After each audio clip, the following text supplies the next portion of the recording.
नमस्कार, स्वागत है आप सभी का। मैं हूं हिमांशु और आप देख रहे हैं हलचल इंडिया। बेबाक खबर तेज असर। आइए नजर डालते हैं आज की खबरों पर। नोएडा के श्रीकांत त्यागी प्रकरण के बाद त्यागी समाज लगातार श्रीकांत त्यागी को समर्थन देकर वर्तमान सरकार में दोष गुण निकाल रहा है। तो वहीं श्रीकांत त्यागी समाज में एक नया चेहरा उभर सामने आए हैं, जिन्होंने सभी त्यागी समाज को जोड़ा है। और साथ ही चर्चाओं में है कि श्रीकांत त्यागी अपनी पार्टी भी बनाने जा रहे हैं, जिससे उन्हें सर्व समाज का समर्थन मिलेगा और पार्टी सब समाज के लिए कार्य करेगी। श्रीकांत त्यागी ने कहा कि वर्तमान सरकार के कारण 72 दिनों की जेल काटने के बावजूद वे डिगे नहीं है और जो सरकार समभाव की बात करती है, सबका विकास सबकी बात करती है, जरूरत पड़ने पर सरकार का दूसरा ही चेहरा सामने आता है।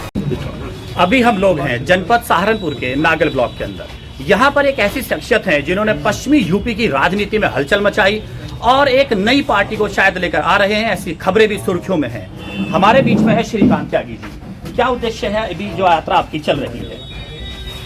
देखिए, सबसे पहले तो उत्तर प्रदेश के अंदर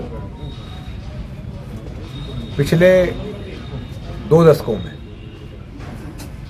अगर हम राजनीतिक क्षेत्र में बात करें तो हमने अक्सर ये देखा है कि पार्टियां सर्व समाज की बात करती हैं, लेकिन जब भागीदारी देने का समय आता है तो उस समय वो भूल जाती हैं कि उनको सर्व समाज के वोट मिलने से सत्ता हासिल हुई है।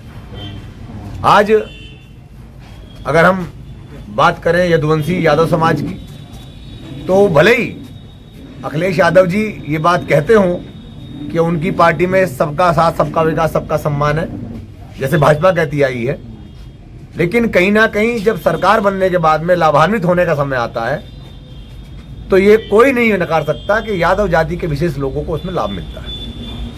ऐसी बहुजन समाज पार्टी, अब छोटे छोटे दलों को अगर महत्वपूर्णता देने की बात हम कहें तो भारतीय जनता पार्टी ने पूरे देश में छोटे छोटे दलों से गठबंधन करके ये प्रमाणित किया है कि जाति की राजनीति को ना वो कभी खत्म करना चाहते थे और ना इस देश से ये राजनीति कभी खत्म होगी।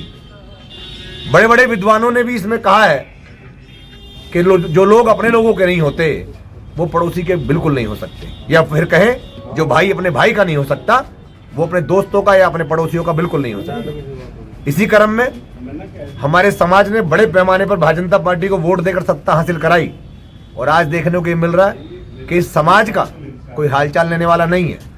बुरे समय के अंदर जब हम लोग मान करते हैं और हम इस देश के सबसे बड़े राष्ट्रवादी नेता मौलाना अबुल आजाद साहब का भी सम्मान करते हैं, तो ऐसा नहीं कह सकते कि हम एक जाति विशेष का ही मान सम्मान की लड़ाई लड़ रहे हैं। हम सबके साथ हैं और हमारे साथ में पूर्णतः हमने जो अब तक आभास किया है, बड़े पैमाने में उत्तर प्रदेश के अंदर लोग परेशान है भारतीय जनता पार्टी से।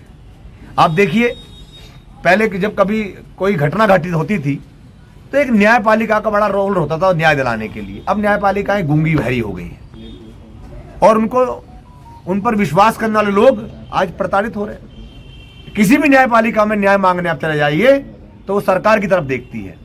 तो जब सरकार को ही न्याय करना है तो हमें लगता है कि न्यायपालिकाओं का होना भी अब जरूरी नहीं रह गया। क्या संदेश देना चाहेंगे? यहाँ सभी लोग आपके साथ हैं। समाज के लोगों में एक ही संदेश है, समाज हमारा एकजुट है, मिशनरी के रूप में काम कर रहा है। ये भरगुवंशी भगवान महर्षि भृगु के वंशज लोग हैं, बड़े बुद्धिजीवी समाज में भगवान की कृपा से हमें जन्म मिला है, तो हमें बहुत कुछ नहीं बताना पड़ता है। ये वो समाज है जिन्होंने गरीबों की, कमजोरों की, हमेशा असहाय लोगों की, वंचितों की, दबे कुचलों की मदद करने का काम किया।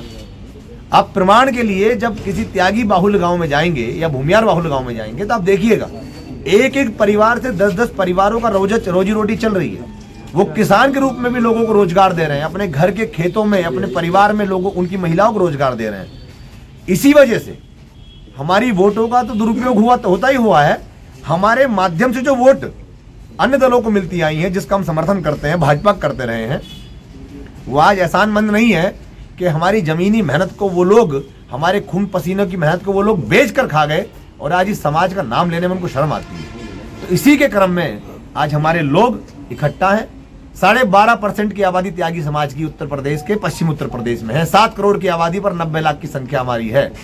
आप लगा लीजिए, गौतम बुद्ध नगर, गाजियाबाद, बागपत, मुजफ्फरनगर, मेरठ, सहारनपुर, बिजनौर, शामली, बुलंदशहर, आगरा, मथुरा, अलीगढ़, संभल, मुरादाबाद, इन तमाम जगहों पर हम लाखों की संख्या में लोकसभाओं पर हैं। ये तो आने वाला समय बताएगा कि हमारे वोट का दुरुपयोग जो भाजपा ने किया उसको कितना फायदा इसको आने समय मिलेगा। सुर्खियों में है कि शासन प्रशासन के द्वारा जांच भी बिठाई जा रही है। कहां तक श्रीकांत त्यागी से जांच से संतुष्ट है या उनका कुछ इस जांच से फर्क पड़ने वाला नहीं? देखिए, ऐसा है कि जब हम 72 दिन जेल में रहे थे तो दिनकर जी ने एक रश्मि रति किताब लिखी है और वो बड़ी कष्टदायियों से जब पढ़ी, उसमें लिखा है कि तेजस्वी सम्मान खोजते नहीं गोत्र बतला के, पाते हैं जग में प्रतिष्ठी अपना कर्तव्य दिखला के, और वो बड़ी कष्टदायियों से जब पढ़ी, उसमें लिखा है कि तेजस्वी सम्मान खोजते नहीं गोत्र बतला के, पाते हैं जग में प्रतिष्ठी अपना कर्तव्य दिखला के, और हीन मूल की ओर देख जग गलत कहे या ठीक, वीर खींच कर ही रहते हैं इतिहासों में लिए। तो इसलिए ये जांचें और ये मुकदमे ये नेताओं का गहना है, और जनता के लिए ये तो वीर सावरकर जी की बात करते हैं, वो तो देश के लिए बताते हैं, जेल में कई बार रहे। तो जेल में रहना और जांच से डर के अगर हम राजनीति करेंगे तो फिर समाज के उत्थान की लड़ाई नहीं लड़ पाएंगे। आप देख सकते हैं कि हमारे बीच में थे श्रीकांत त्यागी जी, एक नया चेहरा नई राजनीतिक पार्टी को लेकर सर्व समाज की बात करता हुआ कि सर्व समाज के लिए वो कार्य करेंगे।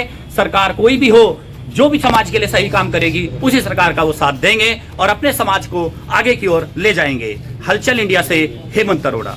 वक्त हो चला है आपसे विदा लेने का। कल फिर होंगे हाजिर कुछ नई और ताजा खबरों के साथ। तब तक के लिए दीजिए हमें इजाजत। नमस्कार। देखते रहिए हलचल इंडिया, बेबाक खबर तेज असर।